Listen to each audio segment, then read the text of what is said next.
So before we start with today's lecture, let us revisit what all we have learned so far for last few weeks. So who would like to tell? What are the topics we covered so far? Okay.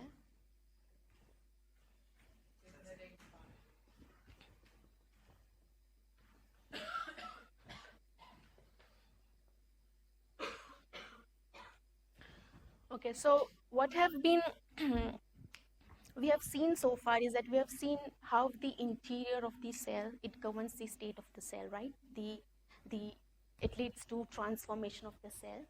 And last Sunday you were introduced to signaling, where the cells actually communicate with its exterior, right? So today we are going to look at what's going on in the exterior of the cell, and that's what the microenvironment is. So we are moving from the genetics part to something looking at a bigger picture, where, for example, if I ask you this question, if you were asked to consider a tumor as an organism, what do you think what it would need for its survival? Okay, good. Nutrients, food, oxygen. So we have food, we have oxygen. What else? It has to survive.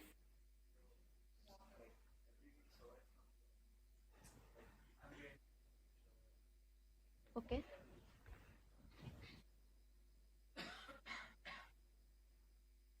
Do you think it needs to defend itself? Yes? Yes? Okay. So basically, we are going to look into all these aspects, which is actually the external of the cell, but it does play a very crucial role in governing the cell. So it's similar like if you have a good seed or a bad seed, and if you put it in a soil, the soil is going to determine the development and the growth of the seed, right? So here, the seed for us is the tumor cells, and the soil is the microenvironment. So here's a picture of a healthy tissue, and I have a picture here of a microenvironment near a tumor. So when we talk about microenvironment, any tissue or microenvironment, what do you think what it should have? So if it blood flow, yeah, so we have blood vessels, right? What else? What keeps cells together? The tissue. Extracellular matrix we have, right? What else we have here? We have the lymphatic system, right? So this is actually the extracellular matrix. These are the blood vessels, lymphatic system, and this is actually the tissue, the cells. So if you compare this picture with this one, can you point out what is different in the tumor microenvironment compared to a healthy tissue? Okay, you have to be a little louder. Increase in blood flow. Okay. What else? Okay. Increase in flow of nutrients. Okay. Yeah, we see that the matrix that we see here is quite different than there, right? What else? Okay, so we have, there is, if we look at the quality, the components of microenvironment, it is similar in a healthy tissue and a tumor tissue. The only thing is that these components behave quite differently in presence of a tumor compared to a healthy tissue. Okay, so now we know that we have different types of cancer, and based on what tumor we are looking at, the microenvironment might vary. Okay, so what we are going to go through is today the important points which are quite universal in most of the tumors. Okay, so we are going to look at the immune cells, immune system cells. Have you studied, are you aware of immunology? Yes, everyone? Okay. We are going to look at angiogenesis vascular cells. You know what angiogenesis is? What is it? Yes, formation of blood vessels. We have fibroblasts, which are actually specialized. It means they are a type of fibroblasts which are only found near the cancer. So that's called cancer associated fibroblast. We have extracellular matrix, cancer stem cells. Are you guys aware of stem cells? What stem cells are? So we have cancer stem cells. And we'll also go through a brief introduction into exosomes, which have been a quite recent area of research when we look at the tumor microenvironment. Okay? So basically, when actually earlier people used to only focus on the genetics part of cancer, like how genome instability, it leads to a cell to a transformed state. But later on, when they observed that most of the tumors were actually surrounded by immune cells of the immune system, and blood vessels, they saw that a formation of new blood vessels within the tumors. So those were the two obvious points which were actually the initial observations of what is going around the immediate vicinity of a tumor. So that's when people started looking into the exterior of the cell and started studying how microenvironment is actually affecting the tumor growth. Yeah? Now, when we talk about immune cells, immune system cells, what is the function of immune system? Defense against anything foreign. Okay, do we know of any cases where they can attack the cells? Autoimmune diseases, right? Okay, so when we talk about immune system, its normal function is to identify anything that a body encounters as a foreign material, okay, and it has to get rid of. So it has various different cells. If we look at, so these are all the different cell types we find in immune system.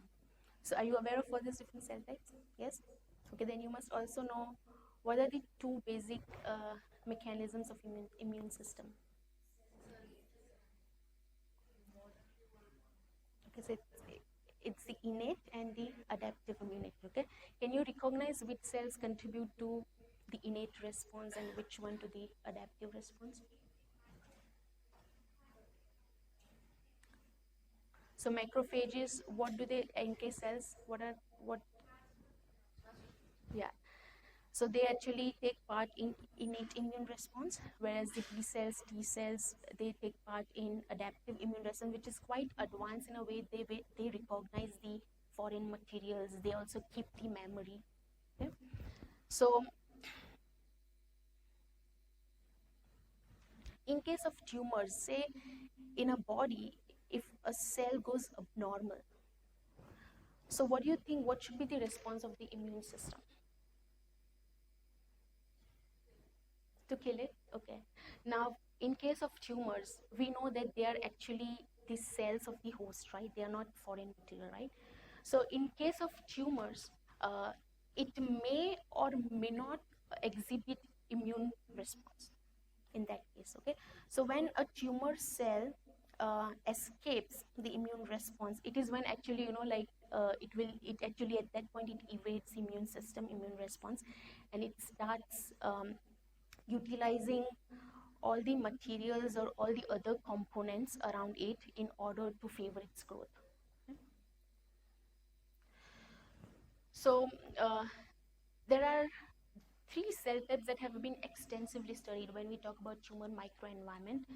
So we will talk about these three cell types. So we have T lymphocyte, we have macrophages, and we have the granulocyte, monocyte. So these are actually immature cells which eventually specifically leads to formation of monocyte or macrophage.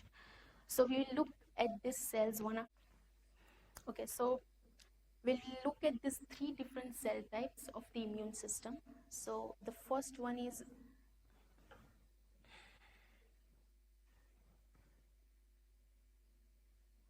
the tumor associated macrophages. So when we look at these cell types, there are basically two types of macrophages. We have M1, which are pro-inflammatory. Okay, so um, pro-inflammatory is what a cell would actually induce inflammatory response. Okay, so now what do you know what inflammation is? What is it?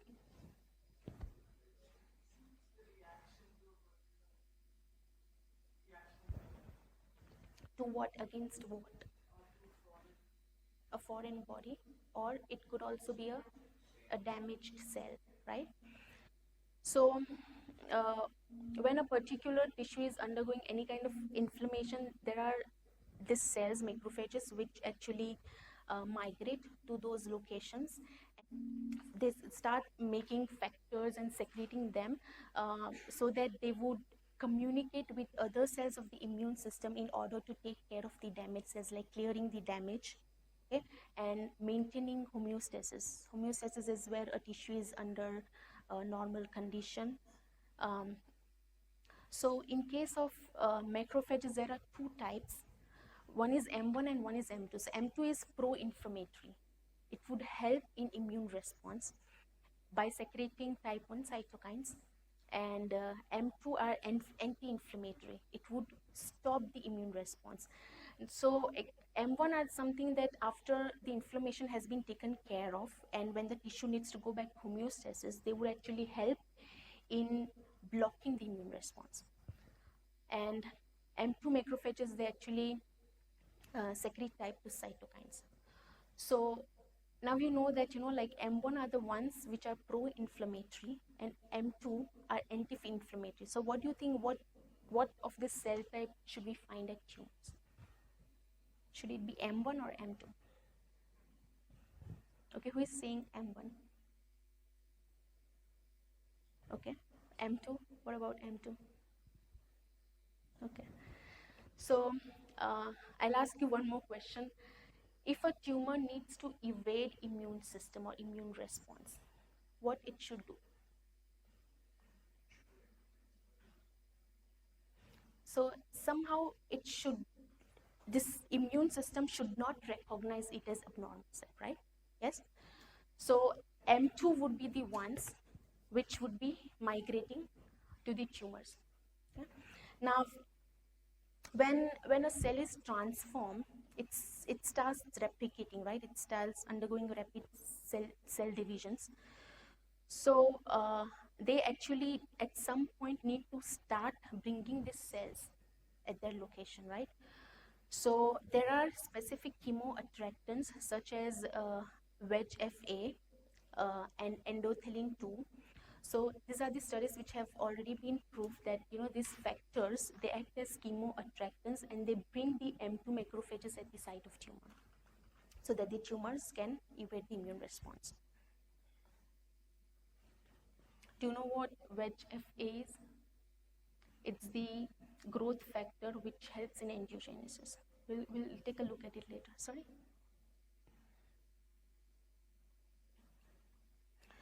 Okay, so as I say that a tumor needs to defend itself against the immune system, right? So these are another cell type of the immune system called T regulatory cells, and their normal function is to keep check on the immune system cells. So to keep check, what I mean is that the B cells and T cells which are activated and they proliferate, right, in response to immune activation. So these cells actually keep that they are only activated and they only proliferate when in need. Yeah?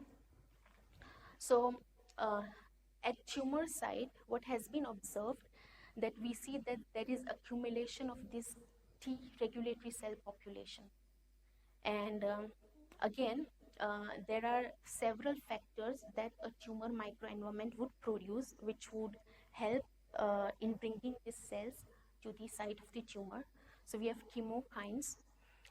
Also, we have interleukins, which helps. So once these cells are at the tumor, so sometimes these cells which are recruited at the tumor, they actually start proliferating once they are at the tumor. So for that, they have we have interleukins, so which helps in proliferation of the cells when they are recruited at the tumor site. These cells can also arise at the location of tumor by de novo differentiation. Do you know these terms, de novo differentiation? You know stem cells, right? So what is differentiation? So a differentiated cell has a particular identity, right? It could be a skeletal a muscle cell or a liver cell, right? A hepatocyte. So de novo differentiation is where these cells actually are made from some other cell type at the tumor location. Okay, so these are actually the possibilities which people are still looking into. Now, one more point here to bring it up is that when people actually look at a tumor, there are ways that you can tell them that how far the tumor has gone in growth. Okay, so what I was saying is that depending on the presence of the immune cells at the tumors and also their number, we can actually deduce how far the tumor has gone in its growth, invasion, or metastasis. Okay, so in relation to these three regulatory cells, what has been observed is that higher the number of these cells at the tumor, it means that the tumor is at a very advanced state. Yeah. Yeah.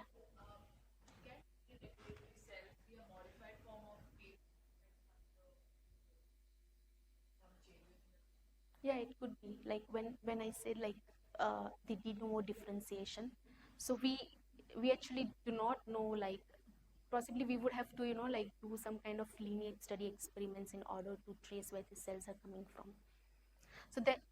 So for most of the cellular sources at the tumor microenvironment, there could be multiple sources like from where they are coming on. Either they are just the cells which are in the circulatory system and they are recruited by chance at the tumor, or when I will talk about cancer stem cells, there is a possibility that those cells could also making the cells, because the stem cells can make many of the cell types of the tumor, right? So we'll come to that point.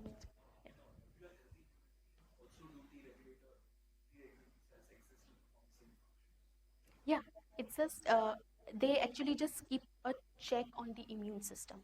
So after the T cells and B cells have done their job, they need to ask them, okay, now your job is done, so you need to stop dividing.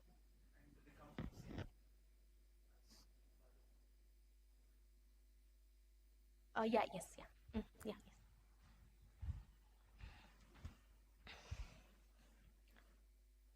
Okay, so we move on to the third cell type, that's the myeloid-derived suppressor cells. So these are actually immature cells which have not yet differentiated, and their basic function is to suppress the immune system.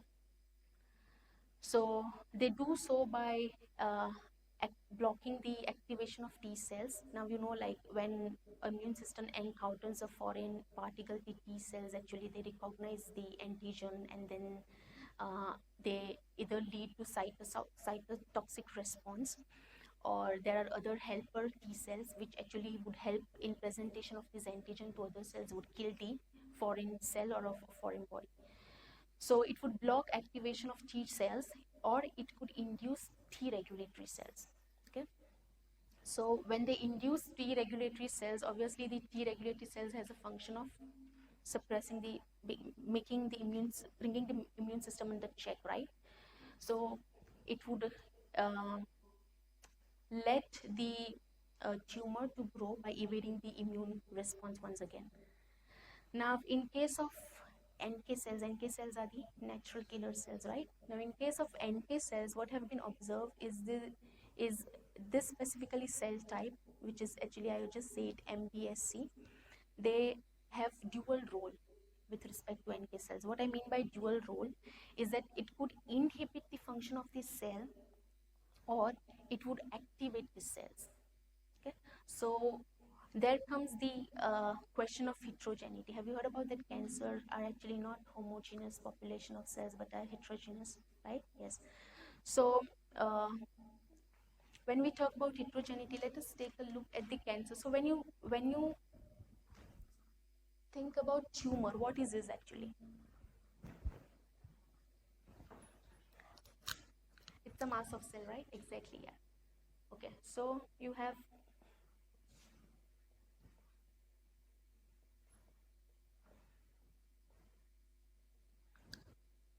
these cells, they are rapidly undergoing cell divisions, right? Rapidly proliferating. So as the mass grows, what happens to the interior and the exterior? Okay, in terms of the cells need to grow, right?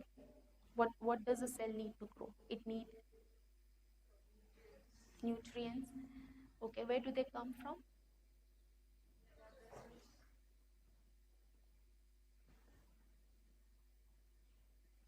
So they are so rapidly dividing that at some point they would be inaccessible to the nutrients, right? So they would need to have their own blood supply. So what happens actually when you look at the tumor, uh, the environment within a tumor is quite different in terms of, if you look at the interior of it, it would be depleted of oxygen. Okay, there will be really low levels of oxygen in the interior, whereas exterior, they are accessible to the blood vessels, so they would have the nutrients, they would grow. And when I say that, have you heard about this term, depleted of oxygen, hypoxia? Yeah, okay. So when I say that this could be the result of heterogeneity, it could be that these NK cells, they could be located anywhere, right? They could be here, either here or here, right? So depending on what immediate environment these NK cells are, they might be either inhibited or they might be either activated, depends on where they are located within the tumor. Okay, so that is what heterogeneity is. So in case of the myeloid derived suppressor cells, so what are the sources of this cell, particularly at the tumor location? So there are certain pro-inflammatory factors which are secreted by the tumor cells, or it could be just the host cells which are in the immediate vicinity of the tumor, growing tumor, such as interleukins, VEGF, which would actually activate these cells, bring these cells to the tumor site. So to summarize the immune system, what do we see here? What tumors are exactly doing here with the immune system? If you take a look at the bigger picture, we have this three different cell types, right? So what exactly they are recruiting? What are they exploiting from the immune system?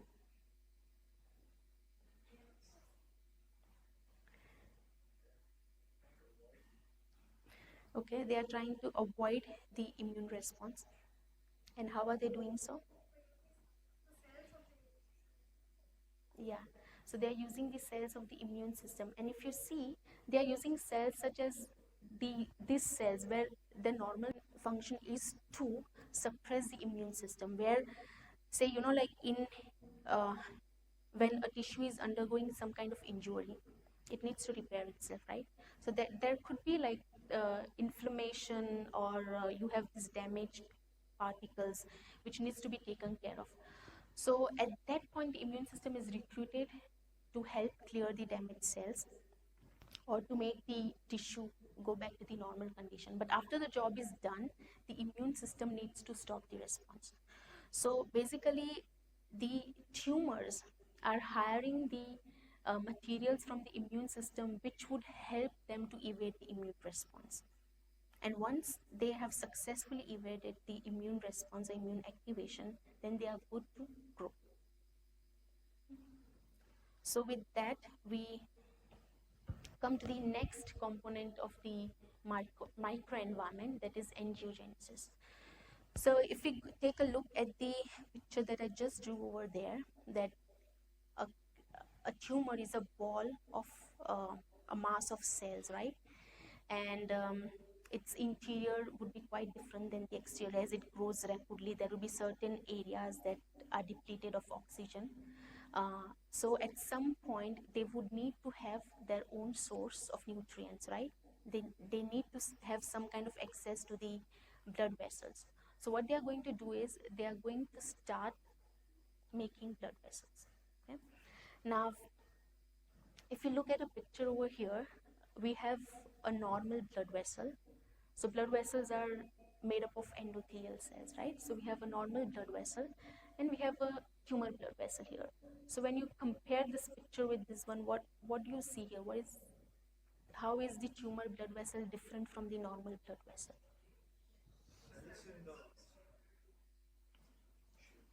Okay, the shape of the cell. What else? Haphazard. What are what are the structures? Sprouts. What do you think what they are? Extra growth, yeah. So basically, the tumors, when they start giving out signals, that's the VEGF factor, which is actually a inductive process of making new blood vessels. So the tumor blood vessels are, they do, like try to grow within the mass of the tumors, but not just that, they are abnormal in the nature, they are distorted compared to the normal blood vessels. And this change in their shape, it has certain negative aspects as well. So for example, if you look at the arrangement of cells here, they could be loosely packed, and when they are loosely packed, there could be chances of these blood vessels being leaky, right? So what are the cause, like why do we see formation of new blood vessels, and how these new blood vessels are being formed at the tumors? So we see that one of the major factor which helps in angiogenesis is the VEGF, where we see that the tumor cells, they secrete higher concentrations of this growth factor. So basically, hypoxia is a condition where the oxygen level are too less, right? These cells are depleted of oxygen. So when they are depleted of oxygen, there is a protein named hypoxia inducible factor, HIF. Have you heard about that? Huh? So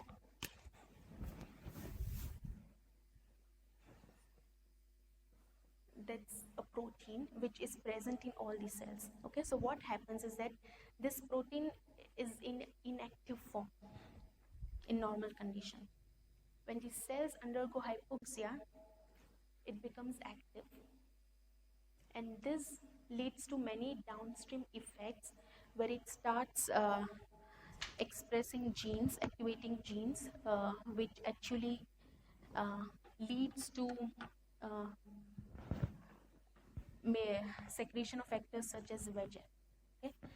So the cell has its own mechanism of taking care of the hypoxia condition, and having the downstream effects where it would eventually start generating its own source of nutrients by creating new blood vessels.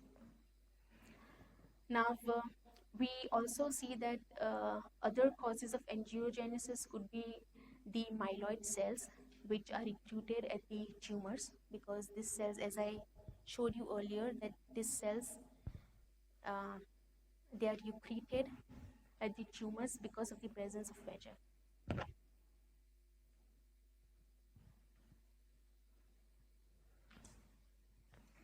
And immune cells. So in cases of inflammation, we see that there could also be angiogenesis under normal conditions, right? When the tissue is injured and it needs to repair itself, it would have also damaged the blood vessels, and at that point, they need to start growing and reconstituting themselves. So immune system cells are also helpful in inducing angiogenesis in tumors. Now, in case of tumors, when these new blood vessels are formed, as I told you that they are quite distorted in shape and structure compared to the normal blood vessels, right? So one is that they are leaky. These cells are quite loosely attached with each other. So that could itself give access to the tumor cells to get into the blood vessels and start invading the circulatory system, right? So angiogenesis has also contributed to metastasis as well, depending on like what the tissue is. Have you heard about this cell types, pericytes? Yes. What are those? Oh, okay. Yeah. Hmm.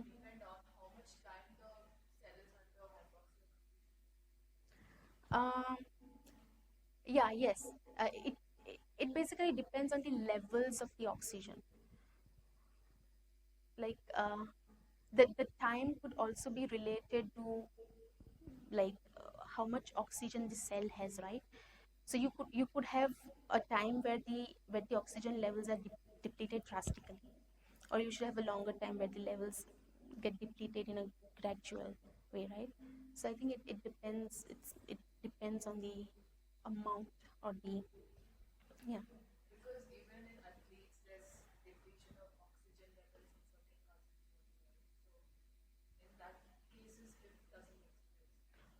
No, they would. Yeah, yes, yeah, they would. Yeah.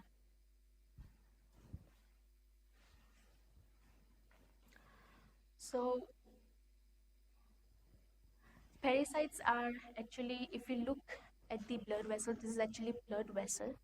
So they are these irregular shaped cell types which actually covers the outer surface of the blood vessels, and uh, their function is to they secrete VEGF at very low levels, such that where a blood vessel is damaged and it has to repair, it would take care of the repair process.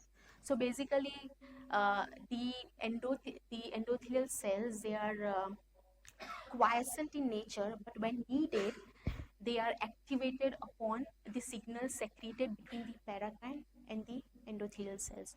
Okay, and they also help in making the basement membrane. So this is the basement membrane. So they also help in making the basement membrane for the blood vessels. Now, this cell type actually, the only observation so far have been made about cell types in tumors is that their percentage of coverage around the blood vessel, it increases in tumor condition. Okay, and that increase, I'm just taking the extreme limits, so it can go from 11% to 80%. But nobody knows like what is the consequence, or what are the molecular mechanisms or consequences of these changes we see in the parasites. So one possible reason could be, since it is associated with mm, the blood vessels, it might help, like the blood vessels are growing, right? So they might help in covering the blood vessels. Or it could be that these cells are actually restricting the transport of substances from the blood vessels to the tumor environment, uh, specifically talking about the immune cells. Okay, so as of now, we don't know like what is the bigger picture of these cells, why their numbers have they increased so high in case of tumor angiogenesis.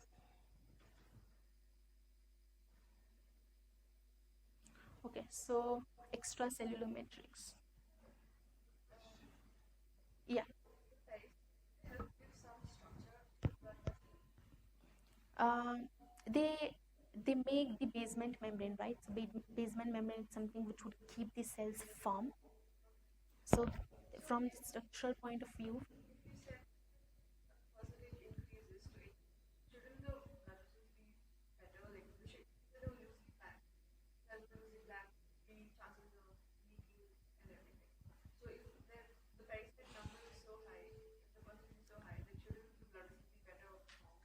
So, if we look at how parasites are associated with they are quite firm and in contact with the normal ones, right? But if we look at here, they have more irregular shapes. You can see that they are not even attached to the blood vessels. They could be extending far away from the sprouting area. So maybe their number has gone high, but how well they are connected with the blood vessels, we don't know.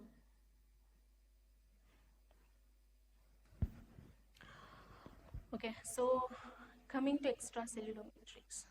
So what is extracellular matrix? Anyone?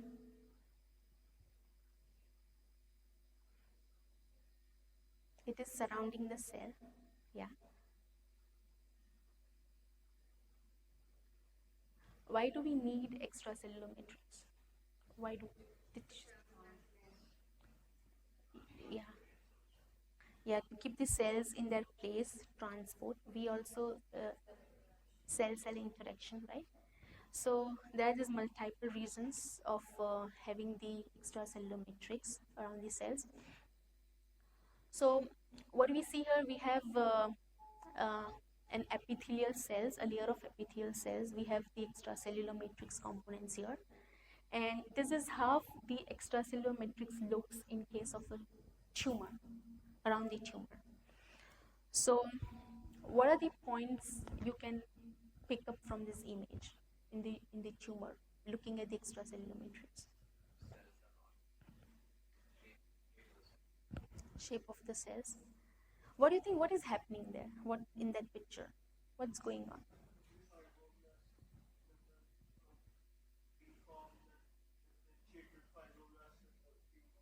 Okay, that's a good point. We'll come to that point. Fibroblast position, deposition. Okay.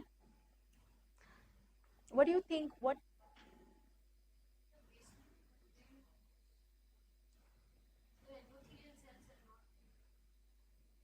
Okay. What are they doing? What are these cells doing? The epithelial cells.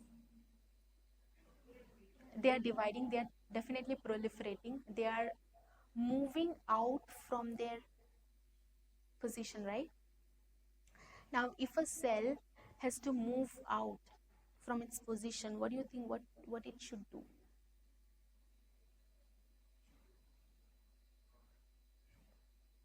Okay, you need to break things around it. How would you break it? What is extracellular matrix made up of?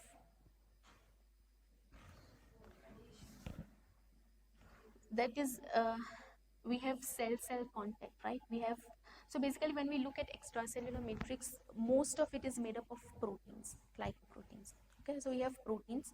We could also have like, when you looked at signaling last Sunday, there are signaling factors. They are, like secreted by the cells and they stay in the extracellular matrix. Sometimes is they are the extracellular matrix. It uh, doesn't make them accessible to the other cells. So basically, the extracellular matrix is composed of cells, various cells, as well as the proteins. Um, so a tumor cell has shown uh, to it can actually um, secrete enzymes that would actually can degrade the extracellular matrix. So what we see here is when you have degraded extracellular matrix, the cells can move around it. And why do the cells need to move? What do you think? What would be the next step here? Metastasis, right? So, uh, one of the actual example of how extracellular matrix leads to metastasis in case of breast cancer, where we see that if around a tumor located in the breast, if we look at the tumor and we see there is high presence of protease inhibitors. So these are inhibiting, yeah. And what does protease do? They degrade the proteins, right? So when you have high level of this, what do you think? What is the state of the tumor? It is good or bad? It's protease inhibitor. It's inhibiting enzymes that is going to degrade extracellular matrix. So in turn, it is keeping it intact, right? So that's a good sign. If around a developing tumor, if you see that they have high amount of protease inhibitors, the extracellular matrix is still intact. But if you see presence of high proteases, uh, then these proteases are going to eat up the proteins, digest the proteins, loosen up the extracellular matrix, where the cells can actually then move around, and they can actually start invasiveness and metastasizing to different sites. Okay. Any questions?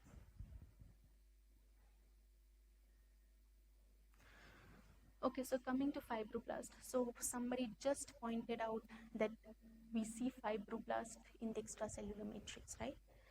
Now, when we talk about fibroblasts, there are actually two different types of them that we see. One is normal fibroblast, and one is specifically found at tumor areas. So the function of both of this is quite different. So when we look at a normal fibroblast, we see that it actually helps in depositing or making extracellular matrix. That's what we just went through, and the basement membrane components as well. It also regulates differentiation events in epithelial cells. What are these differentiation events in epithelial cells? Have you heard about EMT? EMT, epithelial mesenchymal transition? No? Yes? Okay, what's it?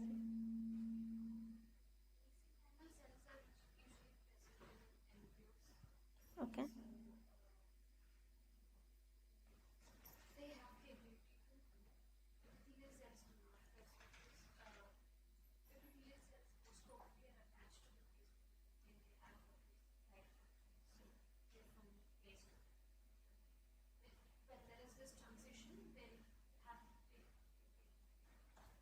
Yeah, a very good point. Yeah. So EMT actually is a process where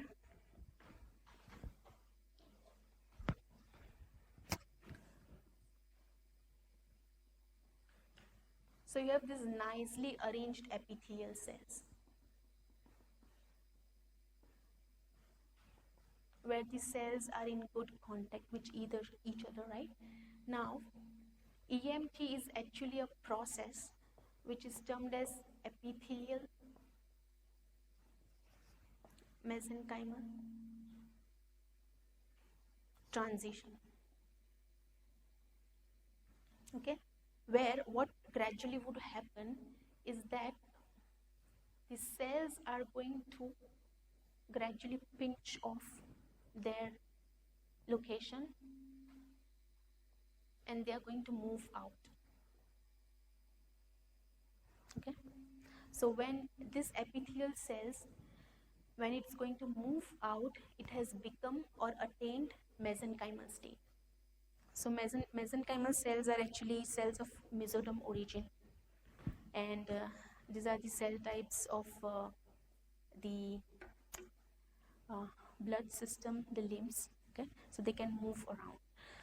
So fibroblasts are the one which play a role in this EMT as well, and they also modulate immune response, where if there is any kind of inflammation going on, fibroblasts would actually differentiate themselves into myofibroblasts, and they would go to the site where they might need to deposit a new extracellular matrix where the damage has already occurred. So when we look at the tumor associated fibroblast, what we see is these cells are quite different compared to their normal counterparts. So if you take a normal fibroblast and if you put it in a foreign environment, like within a host, and at the same time, if you take the tumor fibroblast and if you expose itself to a foreign environment, the tumor associated fibroblast is going to transform the new cells. At the new site, it is going to induce tumor formation. That's called neoplasia. Okay, so yeah, the the normal fibroblast and tumor associated are quite different in terms of that the tumor associated fibroblast has the capability to create neoplasias at a different site. And where do they come from? So we have fibroblast in a host. So where do this abnormal fibroblast come from? So EMT, the process that I just explained, that could be one of the source of these cells, where it is either coming from the endothelial cells of the new blood vessels that are forming in the tumor, or if the tumor is of epithelial origin, the transformed epithelial cells within the tumor can actually transform themselves, they can differentiate themselves into tumor associated fibroblasts, which would help in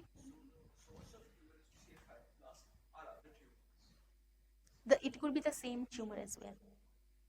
Okay? I think that these things will be more clear when I will talk about cancer stem cells. So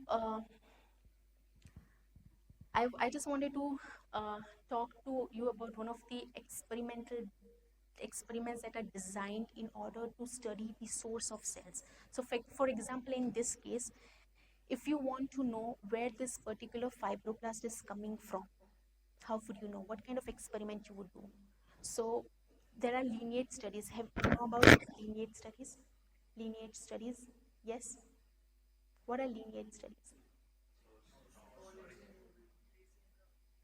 Tracing. Yes, yes. So tracing a cell. So can you tell me, if you want to trace if the endothelial cells are the source for the tumor associated fibroblast, how would you perform the lineage study? What would you do? What you need? What's the first thing you need? You just want to know, sorry, what is the tag? Sorry?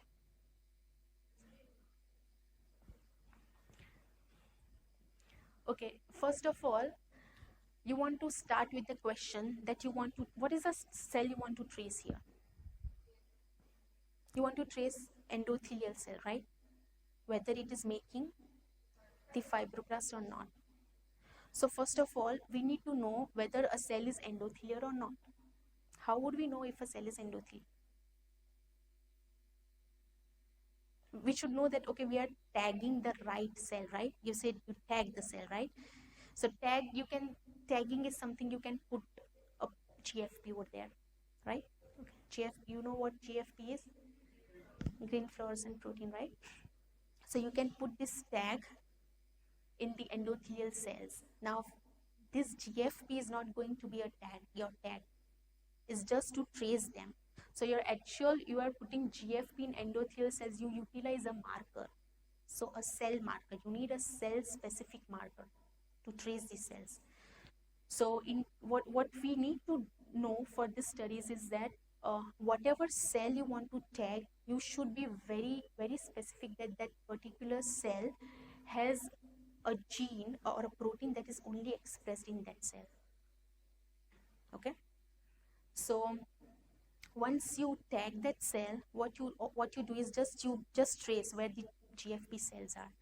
So if you are tagging the endothelial cell and it has a GFP label, what would happen is that if the fibroblast is coming from the tagged cell, what it would have a GFP as well, right? Yes, is it clear? So this, in order to like study the source of these cells within the tumor environment, most of the studies they actually utilize this experimental design where they actually lineage, it's called lineage tracing. You just tag the source and you just confirm whether that particular cell type is that the source of the cell or not. Okay, so now you have this. Yeah.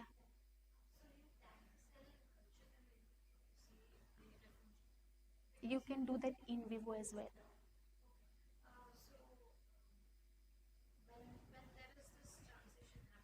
Mm-hmm.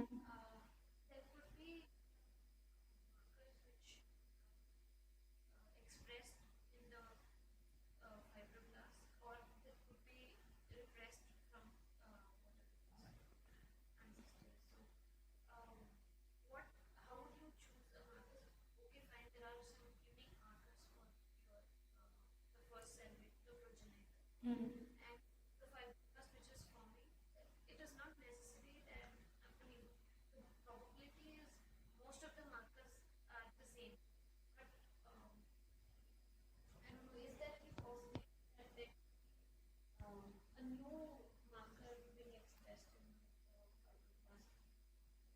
So when you start with the studies, when you actually design this experiment, you need to know two things. One is that you should have a cell specific marker for the cell that you are tagging. Okay, and you also need to know, if you want to look at if that cell is giving rise to this fibroblast, is it expressing the marker for the fibroblast cell or not. So once you have this,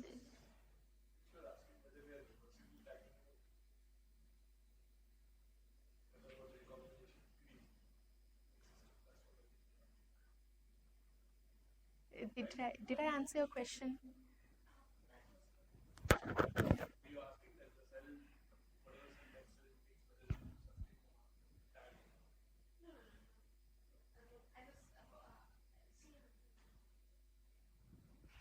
Okay, so now we have this fibroblast, which we know that it can, they also secrete growth factors, fibroblasts actually. So it can, once it is at the tumor microenvironment, it can start secreting growth factors, which will actually the tumor will utilize for its growth. Okay, so it's actually remodeling the extracellular matrix as well. Okay, we come to cancer stem cells. So here you need to tell me what a stem cell is. Two basic property, characteristic: self renewal, good, undifferentiated. Okay, now when we talk about tumors, people have found that there are these stem like cells within tumors. Okay, now we know that stem cells are undifferentiated and they can self renew, but we also know that they are quiescent in nature, right? Yes, they are only activated when needed, right? So what do you think, what would be a scenario of having such cell within a tumor?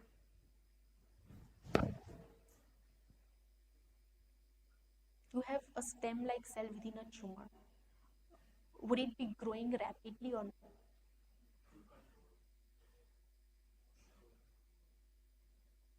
Okay, it won't be growing, right? It won't be as rapidly growing as the other cells within the tumor, right? Am I right? Do you agree to that point? Yes. Okay, now when you target a tumor, what do you try to target? Like, what's the avoid cell division, right? So when you are targeting a tumor which has a stem like cell within it, what would happen to that stem cell? Like,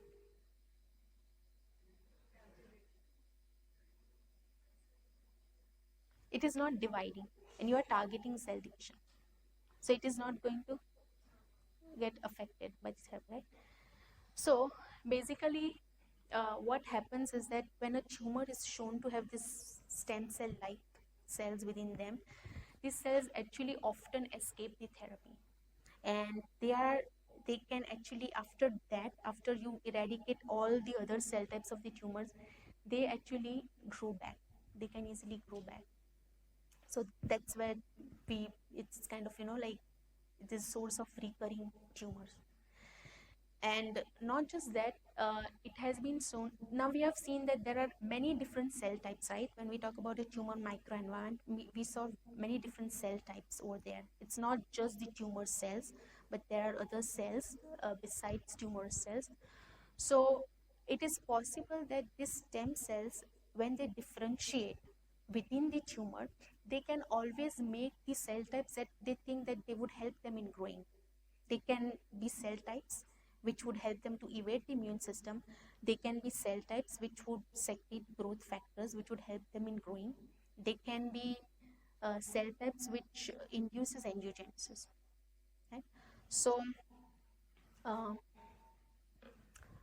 they can actually, like, kind of, they are making their own organ with all the cell types whatever they need. And apart from that, it has been observed that if you take a cancer stem cell and if you take any other cell type from the tumor, the potential of the cancer stem cell to create neoplastic tumors is higher compared to the cell type from the same tumor. So I think that that's just because of, like, it's more aggressive. It can give rise to any of this cell type.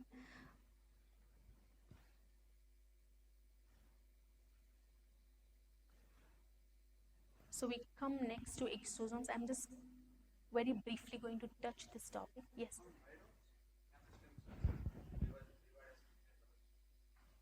So the property of the stem cells is that they are usually quiescent in nature. They only divide when they need to under, like if you talk about normal stem cell.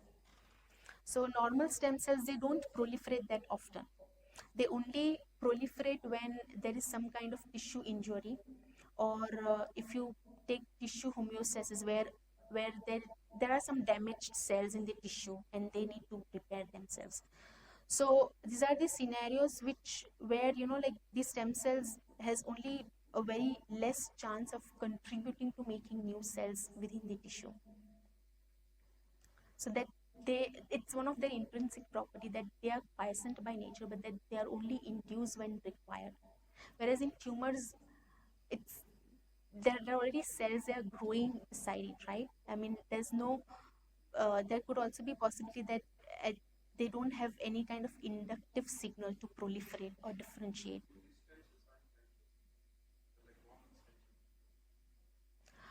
They are what people have seen, that if you take this stem cells, a stem cell, say, from a tumor, what would you see is that they express cell markers which are also found in the normal stem cells of the same tumor.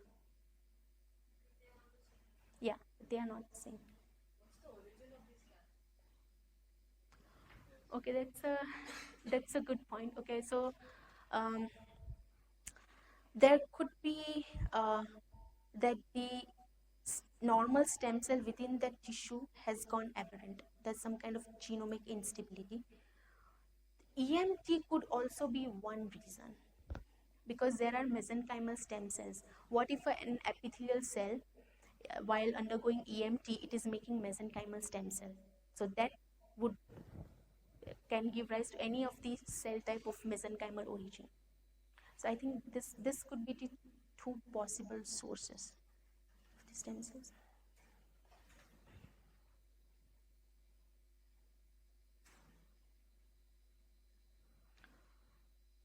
Okay. Uh, do you guys know what exosomes are?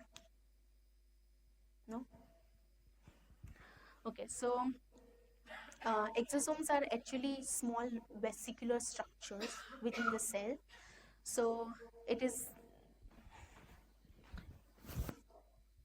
usually made up of lipids. So and they have this surround the fluid, cellular fluid, in which they can carry. They are kind of transport vesicles. They can pick up like proteins, or they can also transport genetic material like DNA or microRNAs.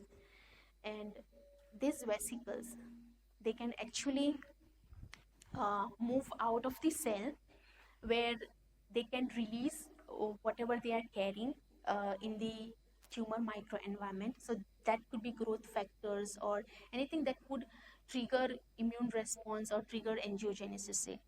So what we see here, that these exosomes are also found under normal in a healthy tissue, but their number is quite high in in tumors. And not just that they help in transport of materials just outside the tumors, but these exosomes can also migrate to new sites via the circulatory system. And when they do so, what we see here in this picture over here, they can, if say they have traveled and they have uh, they travel and they localize themselves at a new site. So depending on what they are carrying within them, they can deposit that at the new site, and that could alter either the cells at the new site or the microenvironment at the new site, which could help the tumor cells to invade that particular niche. It's called a niche. It's kind of a small particular specialized area. Invade there, and there it can grow as a secondary tumor. it has, this is something quite recent that people have been started studying exosomes. Yes. Are exosomes similar to phagocytosomes, or they are just are they antagonistic to phagocytosomes? They are not similar to phagosomes. So, like, so exosomes are basically what are they involved in exocytosis or what? Yeah, so they usually like like they have within them, say, proteins from the, let's say there is a tumorous cell, like a transformed cell. So it could entrap within itself proteins or any kind of signaling molecules or even microRNAs or DNA material, and they can actually take that outside the cell or even away from the cell to a new site. So it's basically a transport vesicle where it's transporting materials within, from one cell to its external, as well as it can move to new locations as well, away from the site where they are produced, where they are secreted. Did I answer your question?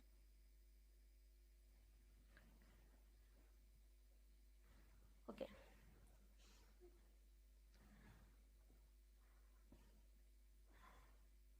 So, in order to summarize what we have seen so far, what I've talked about so far, I would like to ask you a question. So, what are the, we looked through different components of the tumor microenvironment, right? Now you need to tell me what possible, what are the possibilities that each of this component might aid the primary tumor to invade and metastasize at a different site.